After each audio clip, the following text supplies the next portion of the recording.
Abraham, sur le point d'être offert en sacrifice à de faux dieux par des prêtres impies, y compris son propre père, dit « Moi, Abraham, je vis qu'il m'était nécessaire de trouver un autre lieu de résidence. » Oui. Mais alors que les prêtres lèvent les mains pour le tuer, Abraham prie le Seigneur, et un ange apparaît immédiatement, délie ses liens, brise l'autel et détruit les faux dieux. Abraham entend ensuite le Seigneur dire « Abraham, mon nom est Jéhovah, et je suis venu pour te délivrer et t'emmener loin de la maison de ton père. Je te conduirai par ma main, et ma puissance sera sur toi. » Ainsi, Abraham, cherchant ailleurs un bonheur et un repos plus grand, quitte aussitôt son père impie et suit le Seigneur.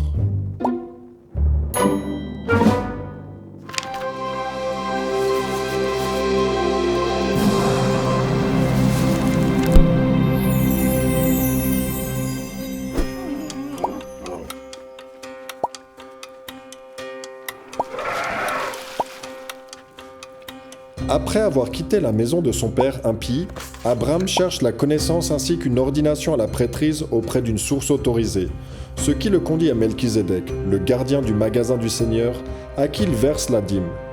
Melchizedek bénit Abraham, l'ordonne à la prêtrise et lui enseigne la prêtrise ainsi que Jésus-Christ. Dans sa jeunesse, Melchizedek eut une foi en Dieu si grande qu'il fit appel à la puissance divine pour apaiser des lions sauvages et éteindre des incendies incontrôlables. À l'âge adulte, Melchizedek est un homme juste et plein de foi, qui adore le Dieu vrai et vivant et qui est un grand prêtre ordonné. En fait, il est le roi prophète de Salem, où il établit la justice et la paix. Autre fait intéressant, Salem finit par devenir semblable à la cité d'Enoch et est enlevé au ciel.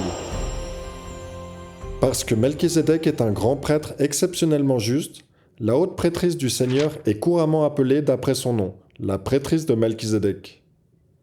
Ainsi, armé du pouvoir de la prêtrise reçue par l'intermédiaire de Melchizedek, Abraham épouse une femme très juste et belle nommée Sarai. Ensemble, ils s'efforcent fidèlement et avec obéissance de faire tout ce que le Seigneur leur commande. À cause de cela, le Seigneur conclut une alliance avec Abraham et Sarai et leur donne les nouveaux noms d'Abraham et de Sarah pour marquer cette alliance. Dieu promet de donner à Abraham le pays de Canaan, que sa postérité sera aussi nombreuse que les étoiles du ciel et que toutes les familles de la terre seront bénies par sa postérité. Nous savons qu'une alliance est un accord entre deux parties qui promettent chacune de faire quelque chose pour l'autre, et cette grande promesse s'appelle l'alliance abrahamique. En résumé, cela signifie que Dieu promet d'être notre Dieu et que nous promettons d'être son peuple. Et puisque cette alliance est au fondement non seulement de milliers d'années d'histoire, mais aussi de l'un des éléments clés qui distinguent le royaume de Dieu sur la terre, examinons-la de plus près. Comme pour toutes les alliances éternelles, Dieu a fixé les conditions de l'alliance abrahamique. De notre côté, l'alliance commence par le baptême et l'adoption dans la famille d'Abraham. Nous promettons de garder ses commandements, de suivre le chemin de l'alliance et de bénir toutes les nations de la terre en partageant l'évangile avec autrui.